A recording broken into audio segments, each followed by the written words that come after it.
Les troubles mentaux mis en lumière dans ces vidéos touchent également votre famille, vos amis ou vos proches en général. Apprenez à les repérer. Reconstruisons la famille africaine au sens large. Bonne écoute. BLAF 113, Africains, Africaines, Afrodescendants, Afrodescendantes, bonjour. Les complexes au sein du monde noir sont toujours extrêmement présents. Nous devons vraiment en parler, on doit en faire face. On doit faire face à tout ça. On doit en faire un sujet de discussion. Il faut que ce soit quelque chose... faut que ce soit un sujet qu'on parle en famille, parmi les amis, etc. Parce que la situation, comme je le dis dans tous ces audios, la situation est extrêmement grave. Nous avons des afrodescendants qui ont honte de leur africanité, de leur négritude. Ils ont du dédain. Ils sont sur toute l'échelle sociale, particulièrement au sein des masses populaires. Ce sont eux qui dirigent nos pays, Afrique, Caraïbes, etc. Ce sont ces personnes que l'Occident place à la tête de nos pays. Mais il faut que nous comprenions aussi que ces personnes sont dans la sphère médiatique, dans la sphère évidemment politique, mais aussi artistique, associatif, etc. Et ces gens-là change de visage en fonction de l'endroit où il se trouve. C'est-à-dire que devant vous, eh ben, comme je le dis dans toutes ces vidéos, devant vous, ils écoutent du jazz, du rap et du reggae. Mais il y en a qui vont même beaucoup plus loin. Je vais vous faire écouter quelque chose. Je vous laisse écouter, on en parle juste après. Sur Radio Modin, elle a infiltré le mouvement panafricain. Alors plutôt que de parler d'une infiltration, en réalité, disons qu'elle s'est plutôt laissée embrigader dedans et qu'elle en est sortie. Et donc, ce qu'elle va nous raconter, c'est ce qui se passe à l'intérieur de ces mouvements panafricains qui prônent véritablement la haine de l'Occident et aussi la suprématie noire, avec un discours qu'on pourrait résumer en gros, si l'Afrique ne se développe pas aujourd'hui, c'est à cause des Blancs. Et elle va aussi dévoiler des choses très intéressantes, c'est vraiment un témoignage édifiant. Alors avant de vous laisser avec le témoignage, je vous rappelle que si vous aussi, vous voulez parler de quelque chose que vous avez vu ou vécu, il vous suffit de m'envoyer un mail via l'adresse en description. Aujourd'hui, je voudrais faire un témoignage sur le mouvement panafricain que j'ai pu intégrer durant des années. Il faut savoir que je suis métissée, je suis d'origine d'Afrique centrale et avec des origines nordiques. Et j'ai grandi en Afrique centrale et dans d'autres pays d'Afrique. Et en fait, aujourd'hui, je témoigne par rapport au mouvement panafricain qui est communautaire pro-noir, qui prône absolument la solidarité afro, qui n'en est pas une. En fait, pour commencer, je suis entrée dans ce mouvement, j'étais assez jeune. J'avais dans les 18 ans à peu près, mais avant ça, j'étais dans aucun mouvement. J'étais une personne assez épanouie, même si ça n'allait pas à la maison avec ma famille. J'étais beaucoup plus heureux, j'avais des amis plutôt, on va dire, français de souche et européens en général. Je m'entendais mieux avec eux qu'avec les personnes d'origine africaine qui me considéraient comme une bounty, alors que je suis métissée. On m'appelait la bounty parce que je ne traînais que avec des personnes d'origine française ou européenne ou asiatique, parce qu'en fait il y avait cette entente que j'avais avec eux, notamment sur le côté musical, parce que je suis une personne qui est fan de rock et de métal et de la culture asiatique, et du coup je me retrouvais plus avec les personnes d'origine européenne et asiatique que les personnes d'origine africaine qui étaient plus côté rap, gangsta, Amérique et tout. Et donc voilà, j'ai passé, c'est vrai que à la maison ça n'allait pas du tout, mais en dehors de la maison avec mes amis plutôt français, ça se passait très très bien. Jusqu'au jour où une camarade de classe, une camarade de lycée, me fait comprendre que je suis une vendue parce que je ne traîne que avec des blancs. Pourtant, elle aussi ne traînait que avec des blancs, elle ne traînait pas du tout avec les noirs, mais elle était d'origine des Antilles. C'était une Antillaise de la Martinique. Elle m'a traité de bounty, alors qu'elle aussi, elle la faisait, de par son comportement, sa manière d'être, ne traînait pas, ne fréquentait pas les noirs. Voilà, vous avez entendu. Alors, moi, il y a une chose que je voudrais vous dire. Je ne critique pas, moi, qu'elle se sente mal avec des afrodescendants, etc., etc., hein, malgré qu'elle est, de ce que cette femme dit, malgré elle ait grandi en Afrique, etc. D'ailleurs, allez voir la vidéo par vous-même, hein, le titre, c'est « Elle balance tout sur le mouvement panafricain ». La chaîne, c'est Radio Modin. Modin, M-A-U-D-I-N. Allez voir. J'avais déjà mis un extrait de cette vidéo et j'avais expliqué que moi, je ne critique pas hein, du tout le fait qu'elle se sente mal, etc., au sein du monde noir. Les goûts musicaux, ça colle pas, etc. Non. Ce que je critique, c'est exactement ce que je vous dis dans tous ces audios. Ces personnes, cette catégorie d'afrodescendants, métissés, etc., hein, cette catégorie de noirs, ils vont chez les autres. C'est ce que je vous ai dit dans tous ces audios. Ils vont chez les autres et déblatérer sur leurs semblables, déblatérer sur le monde noir, déblatérer sur leur communauté. Ce que vous venez d'entendre là, c'est une personne parmi des centaines de milliers, je vous assure.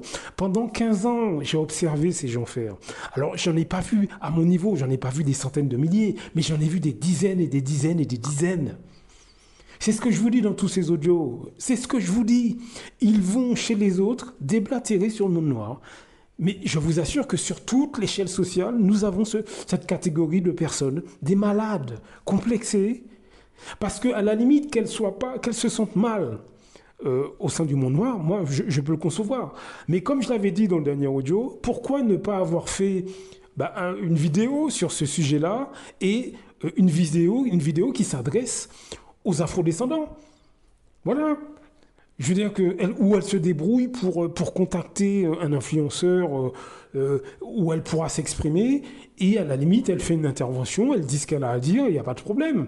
Moi, je ne critique pas du tout son point de vue. Et d'ailleurs, quand vous écoutez l'intervention qu'elle a faite sur la vidéo en entier, elle dit beaucoup de choses qui sont vraies. Hein. Elle expose nos ambiguïtés. Donc, il n'y a pas de problème. Mais pourquoi aller chez les autres? Pourquoi aller au sein des autres communautés, etc. Alors qu'elle a vécu elle-même en Afrique? Même si elle se sent mal, moi je le comprends, je le conçois, mais pourquoi aller chez les autres? Eh bien, voilà les dégâts qu'un grand nombre d'afrodescendants, hein, métissés, etc., eh bien, voilà ce qu'ils font au quotidien depuis des générations. Depuis au moins des décennies. Est-ce que vous voyez les dégâts?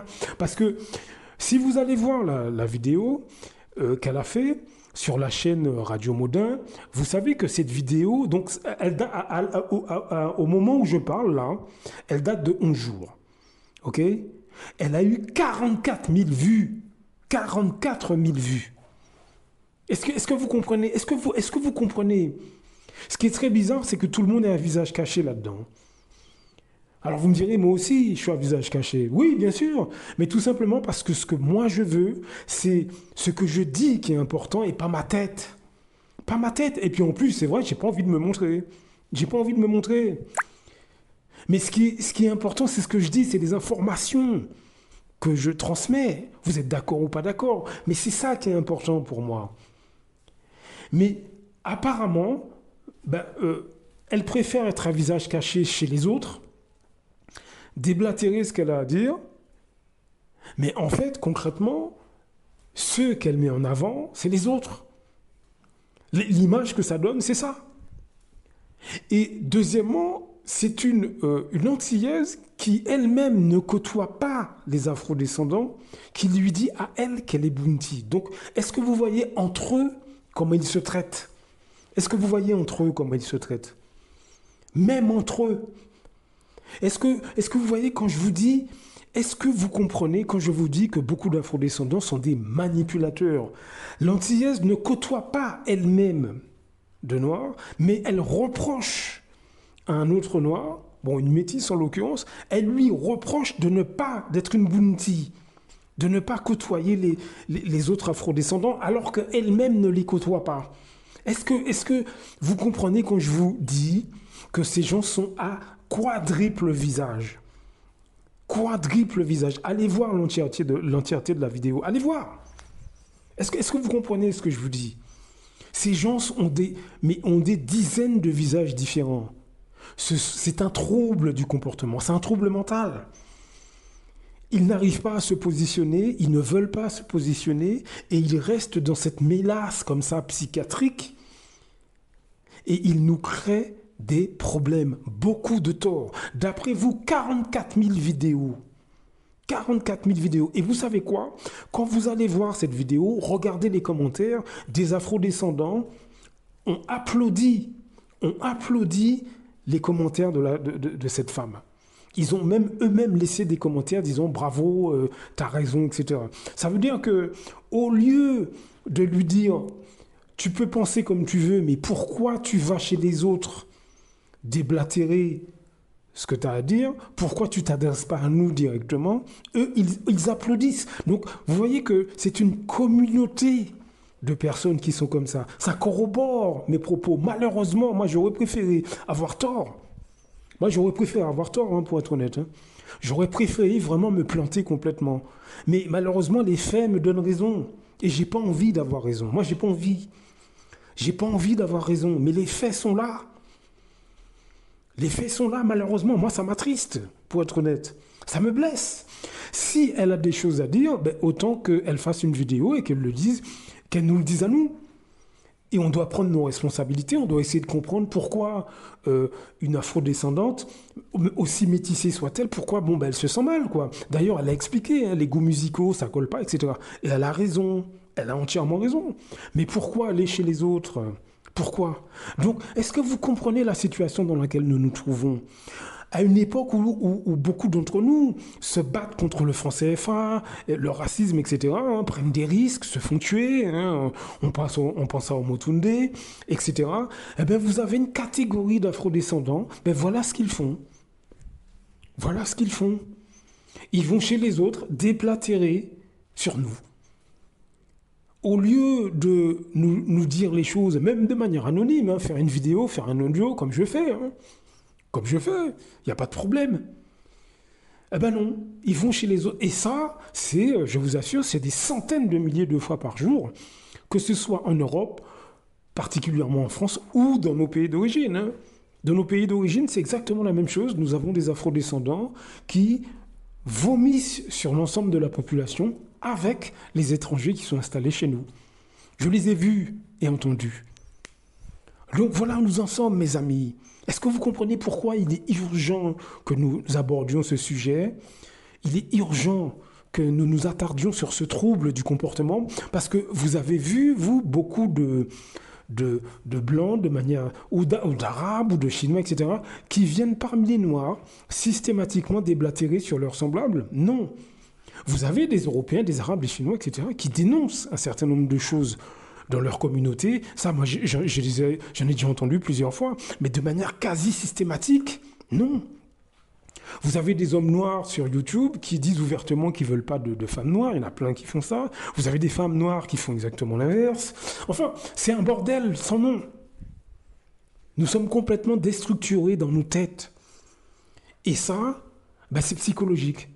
Ça a été prouvé, hein, moi, Aberlinda Lopez, cherchez ses vidéos, Madame Dossa Kenom, je crois que c'est Eugénie Dossa Kenom, psychologue, psychiatre, une pointure, qui justement fait tout un tas de vidéos là-dessus, cherchez-les.